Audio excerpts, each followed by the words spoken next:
Entonces, hermanos míos, vamos a estar hablando hoy del amor de Dios. ¿Cuántos de ustedes saben que Dios los ama? ¿Sí? Todos saben. Pero ¿cómo Dios nos ama? Envió a su Hijo Jesucristo. Ajá, muy bien. Como hijos de Dios necesitamos entender correctamente el amor de Dios. Entonces, la otra pregunta sería, ¿cómo pensamos nosotros, un poquito más profundo, cómo pensamos nosotros que es el amor de Dios en nuestras vidas? ¿Cómo pensamos nosotros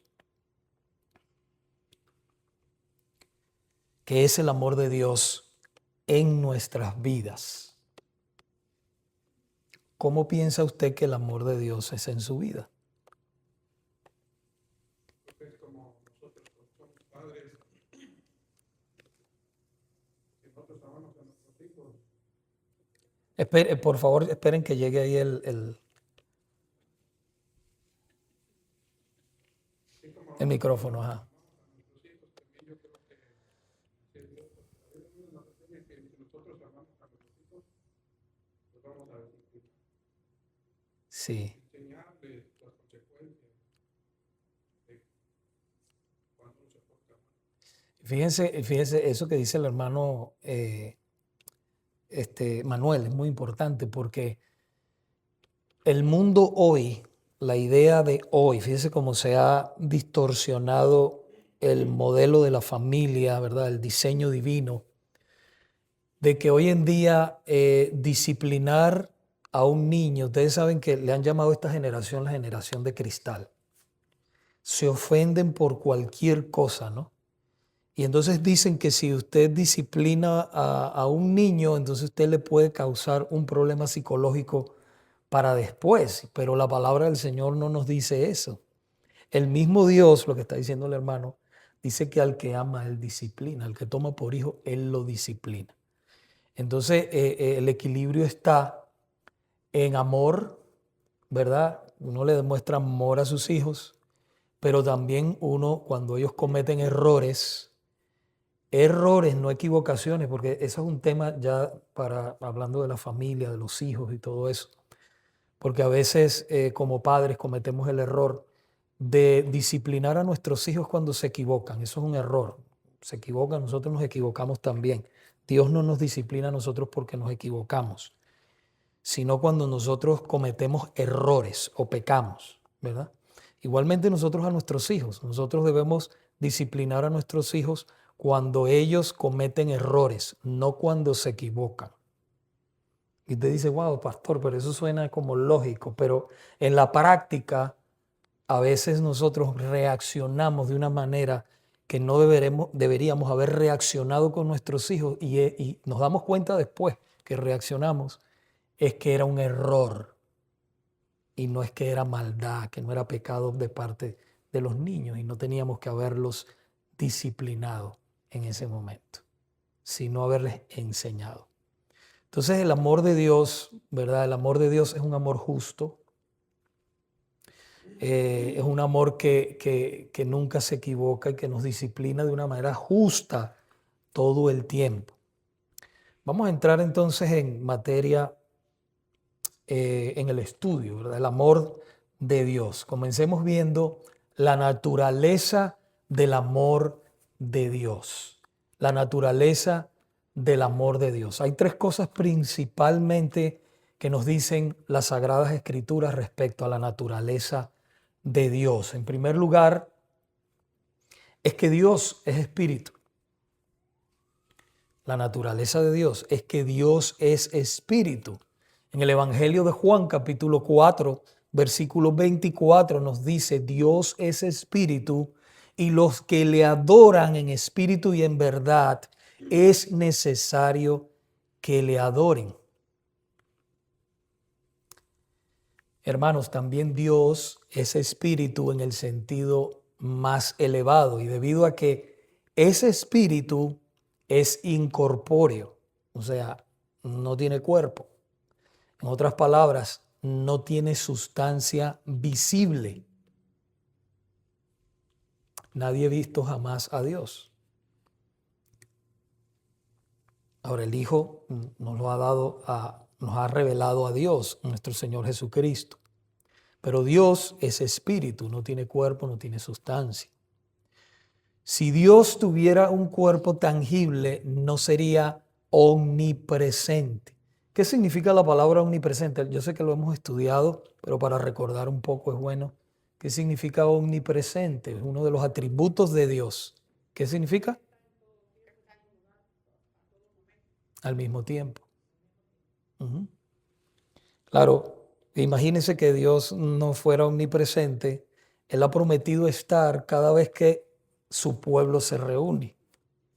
Entonces, si no fuera omnipresente, ¿cómo pudiera estar aquí y en todas las iglesias en el mundo entero, donde están todos los santos reunidos? No pudiera estar si no fuera omnipresente.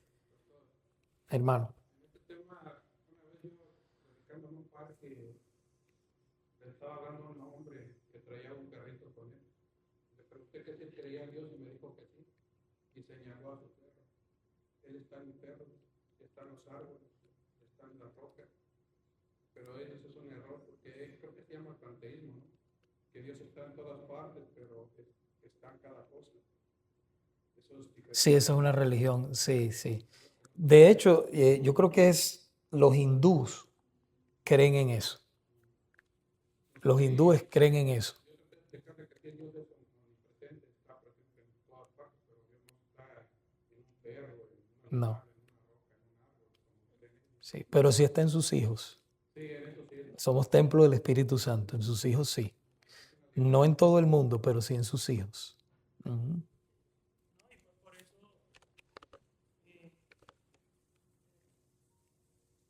Por eso cuando Cristo se va, Él le dice, bueno, voy a dejar con ustedes al Consolador, porque precisamente la presencia de Dios iba a estar ahí a través de su Espíritu. Y es lo importante de eso, que por eso no podía estar en todas las personas, sino en los que aceptaron y recibieran el Espíritu Santo. Sí, exacto. A sus hijos, claro que sí. Amén. Entonces, hermanos, si no fuera omnipresente, como venimos diciendo, entonces estaría limitado a un lugar, pero precisamente porque ese espíritu llena el cielo y la tierra. ¿Okay? En segundo lugar, Dios es luz. Primera de Juan, lo vemos ahí en Primera de Juan, capítulo 1, versículo 5. Dios es luz y no hay ninguna tinieblas en él. Él es lo opuesto a las tinieblas. En las Escrituras, tinieblas significa pecado, maldad, muerte. Y luz significa santidad, bondad y vida. Dios es luz. Por eso Él es la suma de toda excelencia. Él es luz. En tercer lugar, Dios es amor. Y de aquí el punto principal de la clase, en 1 de Juan capítulo 4, versículo 8, dice, el que no ama no ha conocido a Dios, porque Dios es amor. Dios es amor. No simplemente que Dios ama, sino que Él es el amor en sí mismo. El amor no es meramente uno de sus atributos, sino su propia naturaleza. ¿Sí? Arthur Pink dice que hoy hay muchos que hablan sobre el amor de Dios, pero son totalmente extraños al Dios de amor. Usted sabe que normalmente hay personas que no son cristianos, no son nacidos de nuevos, no son hijos de Dios, pero dicen que creen en Dios y entonces ellos se hacen un Dios imaginario.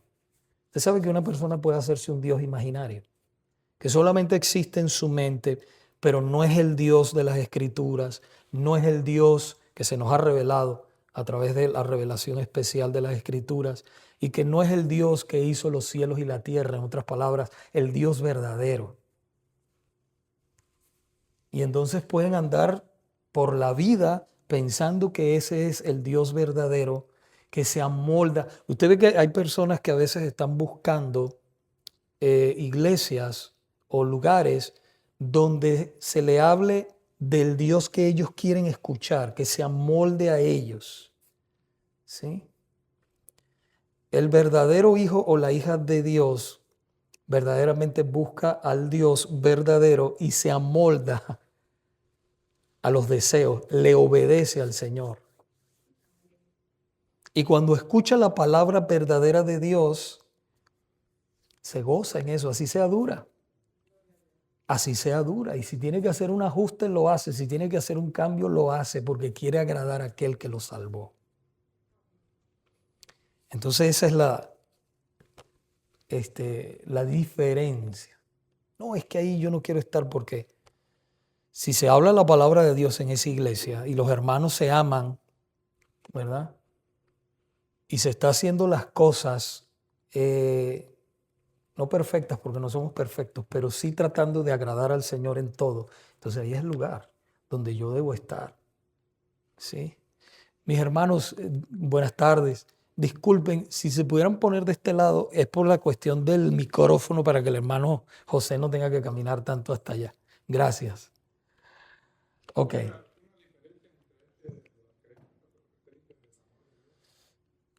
de Jehová dice que porque Dios es amor, Él no castiga a nadie. Por eso pues, ellos no creen en el infierno. Porque Dios es amor según ellos.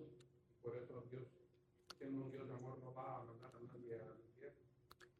Esa es la creencia de ellos. Sí, bueno, eso es errado. Interpretan ellos el amor de Dios. Claro, eso es errado totalmente.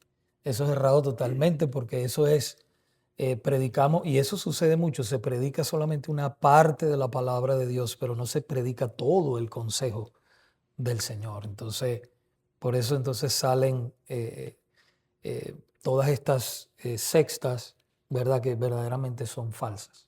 Entonces, y muchas a veces se parecen mucho a nosotros, hermanos, y debemos tener cuidado con eso, porque hay muchas que se parecen, pero hay puntos en los cuales tienen ciertas diferencias. Y no estoy diciendo puntos que no sean esenciales, estoy hablando puntos esenciales, puntos cardinales de la doctrina correcta. Por ejemplo, el bautismo, ¿verdad? El bautismo nosotros sabemos que bíblicamente es en el nombre del Padre, del Hijo y del Espíritu Santo. Y hay sextas que dicen que nada más bautizan en el nombre de Jesús, nada más. Entonces, hay que tener cuidado. Porque la ordenanza de nuestro Señor fue que en el nombre del Padre, del Hijo y del Espíritu Santo. Entonces, bueno, eso sería una explicación más extensa, pero es lo que les digo, que tenemos que tener también cuidado con esas cosas. Por eso, hermanos, miren, es muy importante que nosotros dimos la confesión de fe bautista de 1689 y nos tardamos como 2 años dándola. Fuimos muy minuciosamente, párrafo por párrafo, capítulo por capítulo, párrafo por párrafo. Y es bueno que ya que la dimos, ¿verdad? La daremos más adelante cuando el Señor permita, ¿verdad? Ahora estamos con los atributos. Pero es muy importante que usted tenga una y usted la consulte. No la dejemos de un lado como, no, eso es una herramienta importante y más que nosotros somos una iglesia confesional, somos una iglesia bautista reformada confesional. Entonces, eso nos ayuda a nosotros, ¿verdad? Por ejemplo, hablando del bautismo, usted va ahí al capítulo del bautismo, que creo que es el 29, el 30 de la Cena del Señor, creo que es el 29 o el 28, nos habla del bautismo y ahí nosotros podemos ver de una manera resumida ese tratado teológico apoyado con versículos bíblicos. Entonces ahí uno sabe. Porque precisamente una de las razones por las cuales los autores de la confesión, no es la única confesión, pero es la nuestra, los autores de la confesión lo hicieron para ayudar a los feligreses a que no se desviaran fácilmente del camino de la palabra del Señor. Entonces es una herramienta que debemos ir a consultar cada vez que tenemos una duda y por supuesto con la palabra de Dios. No está por encima de la palabra de Dios, pero es una buena herramienta para nosotros. ¿Ok? Entonces, hermanos, volviendo aquí al punto de lo que dice el hermano Arthur Pink, dice, hoy en día el mundo considera el amor de Dios, se considera como una especie de amable debilidad. Así lo considera el mundo. Algo así como una indulgencia bondadosa. Se reduce a un mero sentimiento moldeado según la emoción humana. Por ejemplo, cuando nosotros comparamos, que estaba hablando nuestro hermano Manuel, ¿verdad? Humanamente nosotros podemos pensar y decir, bueno, como un hijo, un padre, un hijo. Tu hijo, por más malo que sea y haya cometido el pecado más grave de este mundo, ese siempre va a ser tu hijo y tú lo vas a amar. Uno puede decir eso, pero imagínese cómo es el amor, ese amor humano, ¿verdad? Compárelo, no lo puede comparar con el amor de Dios, que es aún más grande y más profundo. ¿Mm? Por eso que cuando usted es hijo de Dios, usted es hijo de Dios siempre. Se equivoque como se equivoque. ¿Sí? Ahora, nuestros pensamientos necesitan, por eso, nuestros pensamientos necesitan ser siempre formados y regulados por lo que se revela en las Sagradas Escrituras. Ahí es donde nosotros debemos, ¿verdad, hermanos? Llevar todo pensamiento cautivo a la obediencia de Cristo. Cuando nosotros vemos la palabra de Dios, nosotros debemos decir, esto es lo que el Señor dice y yo debo renovar mi pensamiento. Si estaba errado, bueno, esta es la palabra de Dios y es la última voz en la iglesia y para nosotros como hijos de Dios. Ahora,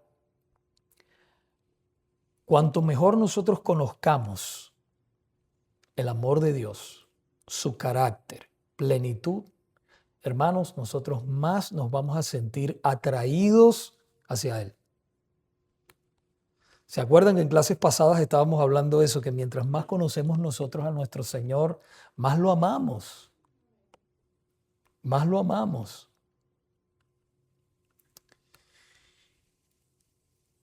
En el punto número 2, el amor de Dios no está influenciado por nada ni por nadie. Eso es importante. ¿Qué quiere decir esto? Que no había nada en los objetos de su amor, hablando de nosotros, que moviera a Dios a amarlos. En otras palabras, no existía nada en la criatura que lo atrajera o lo impulsara a amarlos. No es porque usted era bonito, porque usted se portaba bien antes, o porque usted es de este país o de otro país. No, no había nada en nosotros. El amor que una persona siente por otra, eso se debe a algo que lo atrajo, ¿verdad? De esa persona. Cuando usted se enamoró de su esposa, ¿verdad? O su novia, a usted lo atrajo, ¿verdad? Su físico, su manera de ser, su manera de actuar.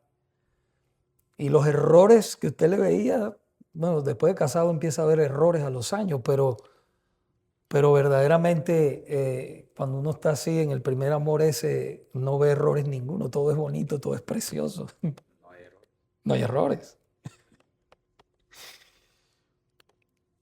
Pero así pasa con nosotros los seres humanos, eso nos lleva, nos cautiva, ¿verdad? Pero el amor de Dios no es así. El amor de Dios es libre, hermanos, es espontáneo y sin causa. La única razón por la que Dios nos ama o ama a alguien se encuentra en su propia voluntad soberana. ¿Qué significa soberana?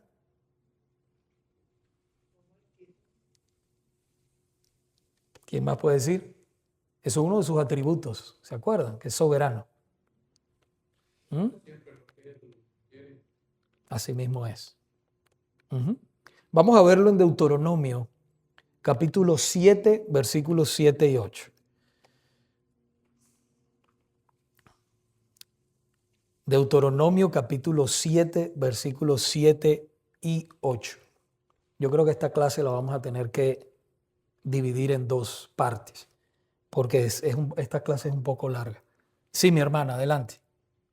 No por ser vosotros más que todos los pueblos, os ha querido Jehová y os ha escogido, pues vosotros erais el más insignificante de todos los pueblos, sino por cuanto Jehová os amó y quiso guardar el juramento que juró a vuestros padres, os ha sacado Jehová con mano poderosa y os ha rescatado de servidumbre de la mano de Faraón, rey de Egipto. Fíjese más detallada esta palabra. Dice, sino por cuanto Jehová os amó y quiso, él quiso guardar el juramento que juró a vuestros padres. Y mire más acá, dice, en el 7, dice, no por ser vosotros más que todos los pueblos, os ha querido Jehová, os ha escogido, él no por eso, pues vosotros erais el más insignificante, el más rechazado, el más insignificante de todos los pueblos, sino por cuanto Jehová os amó y quiso guardar el juramento. Él quiso hacerlo porque Él quiso. No porque lo movió nada, ni porque el pueblo, no. Es porque Él quiso. Vamos ahora a 2 de Timoteo capítulo 1, versículo 9. 2 de Timoteo capítulo 1, versículo 9. ¿Qué nos dice? Si alguien, algún hermano o hermana lo tiene.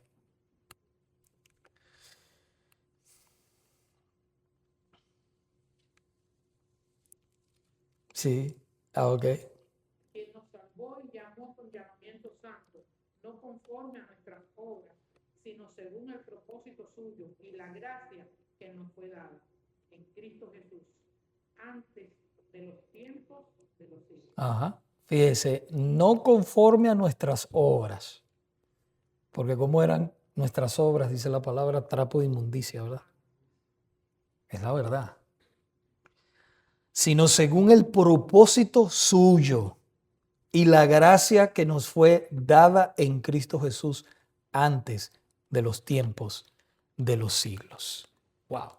¡Qué hermoso! Ahora, la pregunta, hermanos, ¿qué había en mí o en usted para atraer el corazón de Dios? En vista de estos dos versículos, estas dos porciones bíblicas que hemos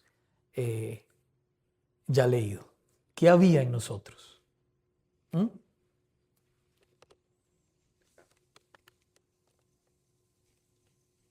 Absolutamente nada. Absolutamente nada. Dice Pink, sino que por el contrario, había todo lo suficiente para hacer que se alejara. Todo para hacer que él me aborreciera. Pecador, eso era yo, eso era usted. Pecador, depravado, un cúmulo de corrupción, sin ninguna cosa buena en mí o en nosotros. Así éramos nosotros. Cuando nosotros comprendemos esto, ¿qué éramos nosotros? ¿Y en qué el Señor nos ha convertido? El amor de Dios se convierte en más profundo para nosotros. Más profundo, hermanos. Pero, Adelante, hermano. Pero yo pienso que en general uno tiene que mirarse de esa manera, ¿verdad? Reconocer que es un pecador, depravado, corrupto. Pero si yo me miro como una persona buena, justa, nunca voy a reconocer eso. Correcto. Pero uno tiene que primero reconocerse quién es uno mismo. ¿Quién es uno mismo? Así es, hermano. Así mismo es. Uh-huh. Ahora, si Dios ha de ser honrado y el corazón de sus hijos ha de estar bien fundamentado, es muy importante que seamos muy claros sobre esta preciosa verdad. ¿Cuál verdad? Esta. El amor de Dios por ti y por mí no fue provocado por nada en nosotros. No fue provocado por nada en nosotros, al contrario. El Señor, todo lo que éramos nosotros, ¿verdad? Y aunque estamos ahora, todavía seguimos pecando, ya nuestro deseo no es pecar.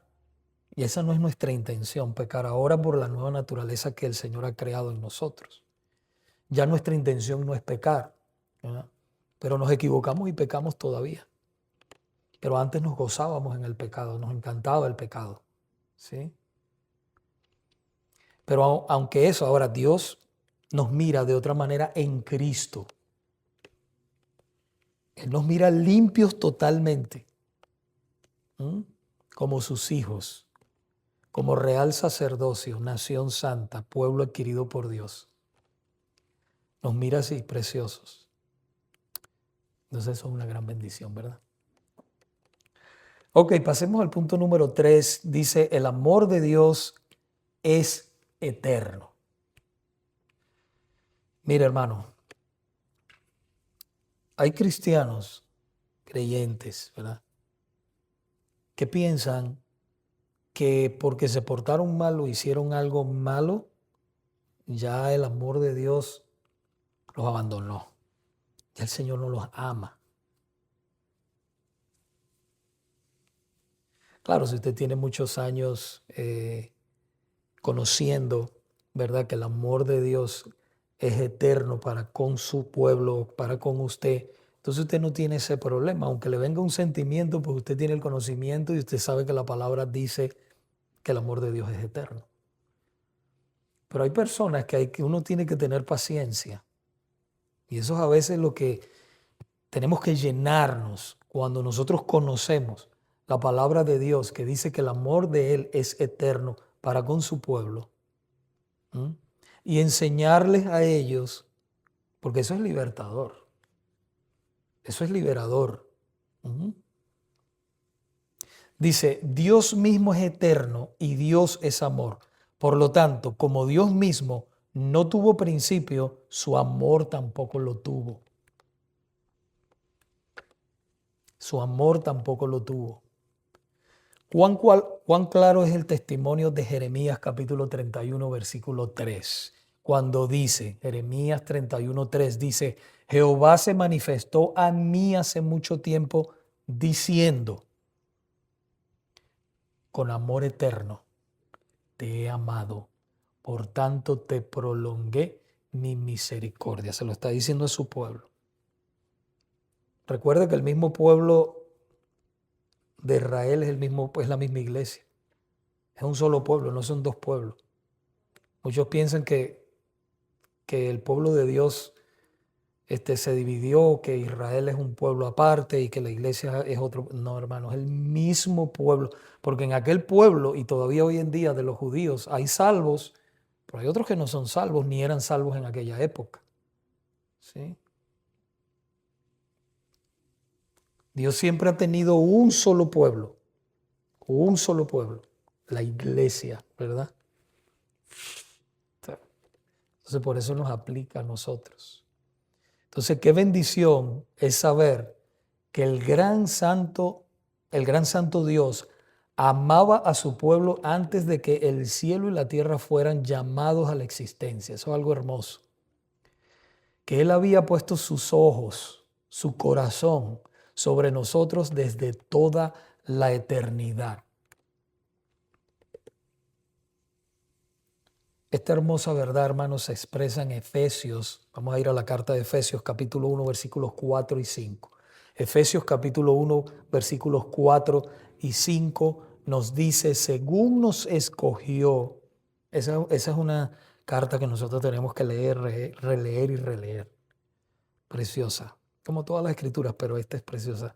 Mire, dice, según nos escogió en Él antes de la fundación del mundo, para que fuésemos santos y sin mancha delante de Él, en amor, habiéndonos predestinado para ser adoptados hijos suyos por medio de Jesucristo. Y esto es muy importante, la última parte, hermano, que dice, según el puro afecto de su voluntad.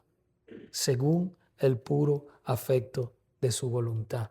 Y ahí otra vez, no teníamos nada que nosotros pudiera atraerle a Dios, no teníamos nada. sino según el puro afecto de su voluntad. Así que Él es Dios. Y dado que Dios es amor, es igualmente cierto de que desde la eternidad y hasta la eternidad, Él ama a su pueblo. Siempre. Y un solo pueblo. Otro punto que es muy importante es que Dios, el amor de Dios es soberano.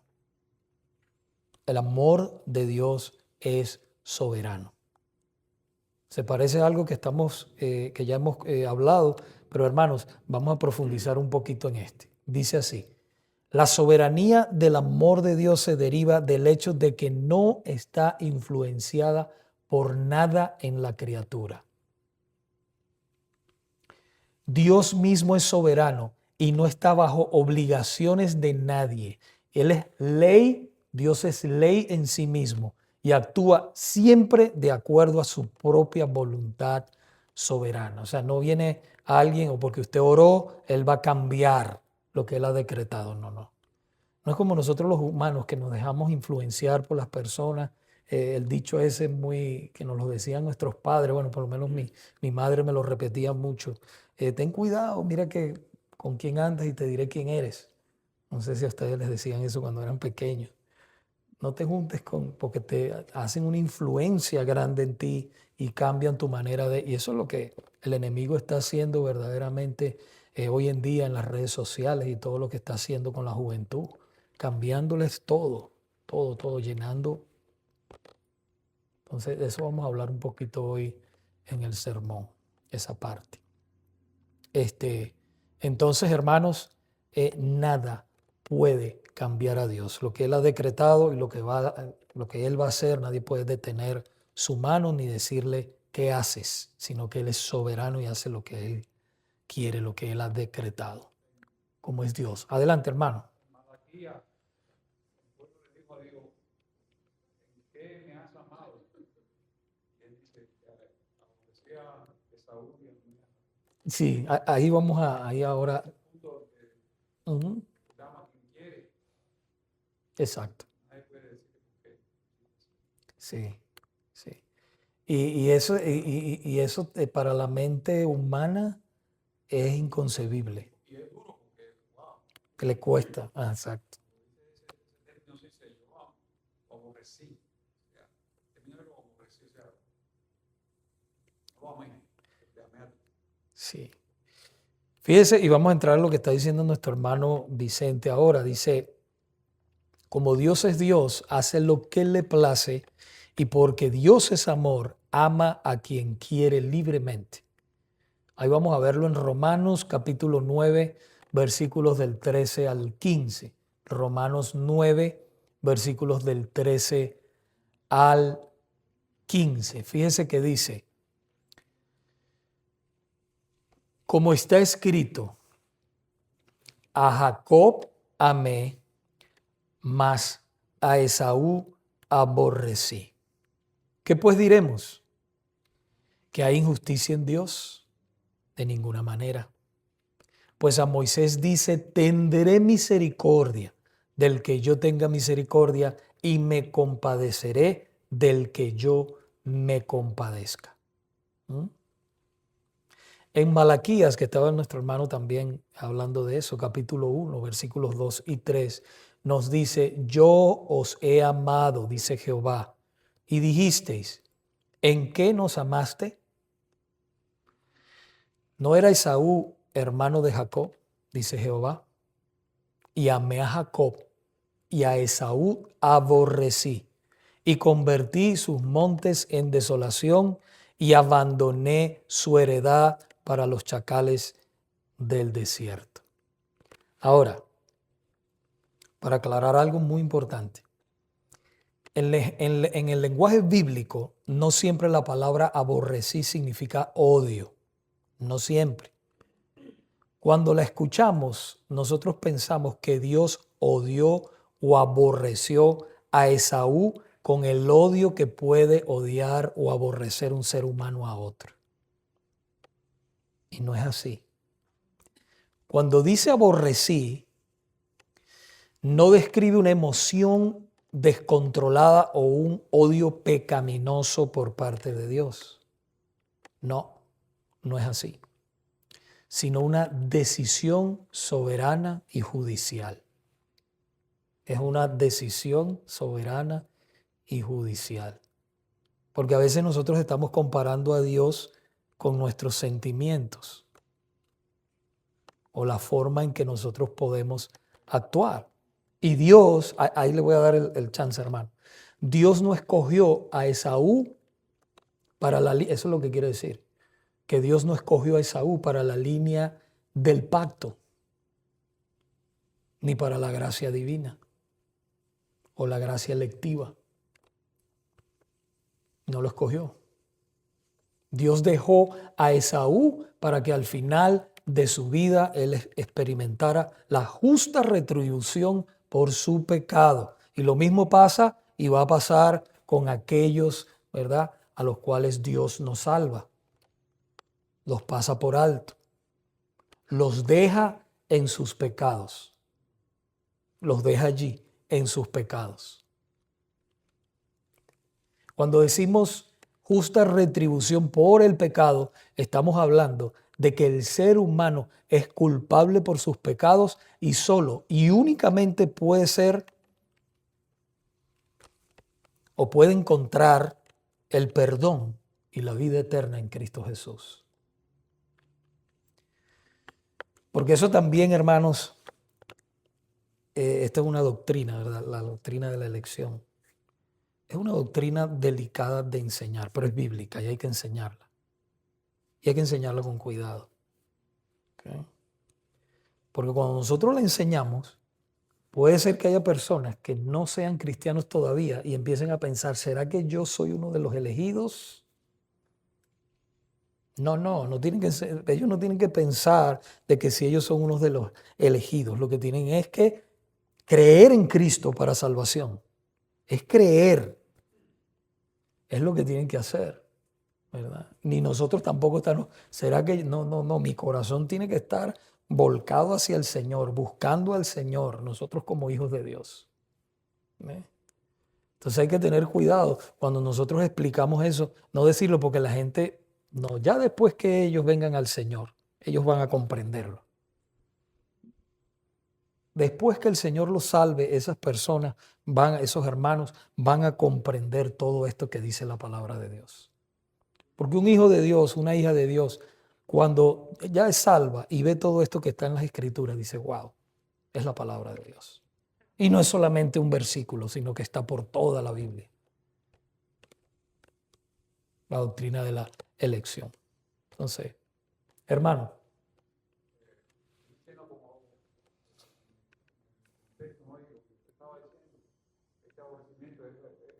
Rechazo de elección. Eso. Porque el mismo texto está diciendo, amé a Jacob y aborrecí a Jesús. O sea, ahí hay una elección. Y lo vemos también cuando Lea y Raquel. Cuando Lea y Raquel se usa la misma expresión de aborrecer. Pero dice el texto que él amaba más a Raquel que a Lea. O sea, no era que la aborrecía ni nada, sino que era elección. Él escogió, amaba más a uno. Exacto. Exacto. Y no podemos confundirnos y pensar que, y vuelvo y recalco eso, de que cuando dice aborrecí, no es que Dios aborrece como nosotros podemos, y el Señor nos libre de eso, ¿verdad? Pero como un ser humano puede aborrecer a otro, ¿verdad? O odiar, no es así. Es algo electivo, judicial, justo. ¿Sí me explico? Sí. Ok. Perfecto. Adelante, hermano. Voy a tratar de explicar cómo hacer lo que sentí cuando estaba estudiando el libro el capítulo del amor de Dios. Y esa misma pregunta que hace ahí de qué miró Dios en nosotros para que nos amara. Y la respuesta es nada. Pero estaba pensando en eso yo preguntándome y me llenó de gozo cuando sentí esto como si Dios me hubiera dado la respuesta. Porque tenemos siempre que meter a Jesucristo, la obra de Jesucristo, para entender por qué Dios nos ama tanto. Pero ese amor eterno también viva mi pensamiento de que Dios también desde antes de la fundación del mundo ya había predestinado a su Hijo Jesucristo a morir, a venir a este mundo y morir por nosotros. Que es amor eterno porque también ya Dios no nos mira como los pecadores que éramos, que más bien Él está mirando a la eternidad, porque en la Biblia dice que un día vamos a ser igual a Jesucristo. Dios nos mira ya desde ahorita cómo seremos. Porque en primera de Juan dice que en aquel día veremos a Jesús tal como Él es, porque seremos como Él es. Ese amor de Dios es eterno hacia nosotros, porque un día vamos a ser igual a Jesús. ¿Ok? Pero claro, Dios es importante, no sé si lo dijo, pero es importante que saber de que el Señor ahora nos mira como sus hijos, amados, en Cristo, porque estamos en Cristo. Comenté que es necesario entender esta obra del amor de Dios, Ajá, la obra de Jesús. en Cristo, sí, Fuera de Jesucristo nadie va a recibir este amor de Dios. correcto. Ujú, correcto. Mire cómo lo dice, hermanos, nuestra Confesión Bautista de Fe, 1689, en el capítulo 3.3. Nos los explica de esta manera simple. Dice, por el decreto de Dios, para la manifestación de su gloria, algunos hombres y ángeles son predestinados o preordinados a vida eterna por medio de Jesucristo, para alabanza de la gloria de su gracia. A otros se les deja actuar en su pecado, fíjate que dice, se les deja actuar en su pecado para su justa condenación, para alabanza de la gloria de su justicia.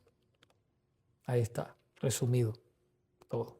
Efesios capítulo 1, versículos 4 y 5, ya nosotros lo habíamos leído, según nos escogió en él antes de la fundación del mundo para que fuésemos santos y sin mancha delante de él, en amor habiéndonos predestinado para ser adoptados hijos suyos por medio de Jesucristo. Y otra vez, lo que venimos hablando, según el puro afecto de su voluntad, porque él quiso, según el puro afecto de su voluntad. Entonces fíjese cómo dice el texto leído, en amor, habiéndonos predestinado para ser adoptados hijos suyos por medio de Jesucristo. ¿Según qué? ¿Alguna excelencia que él previó de antemano en ellos? No. Entonces, ¿según qué? Otra vez, según el puro afecto de su voluntad. Y eso nos lleva al próximo punto, que es el amor de Dios es infinito. Y con este punto vamos a terminar porque ya son casi las 2 de la tarde y entonces continuaremos para terminar esta clase la semana que viene, si el Señor lo permite. El amor de Dios es infinito. Todo acerca de Dios es infinito. Su esencia llena el cielo y la tierra. Su sabiduría es ilimitada porque sabe todo sobre el pasado, sobre el presente y el futuro. El futuro está en las manos del Señor, igual que el presente, por supuesto.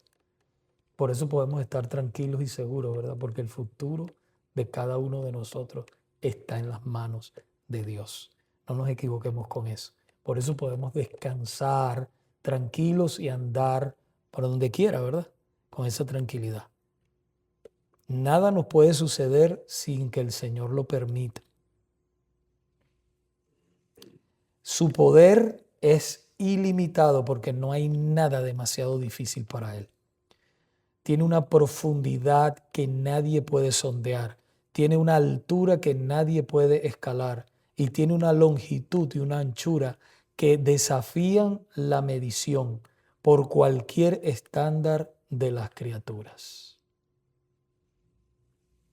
Y esto lo vemos en Efesios capítulo 2, versículo 4, que nos dice, pero Dios, Efesios 2, 4, pero Dios, que es rico en misericordia, por su gran amor, es infinito, por su gran amor con que nos amó. Fíjese la palabra gran.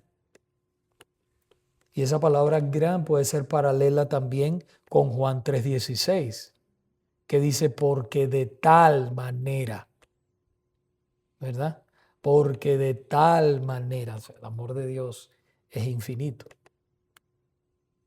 Ninguna lengua puede expresar completamente cuán infinito es el amor de Dios. Ni ninguna mente lo puede comprender, pues excede a todo conocimiento, como nos dice Efesios capítulo 3, versículo 19.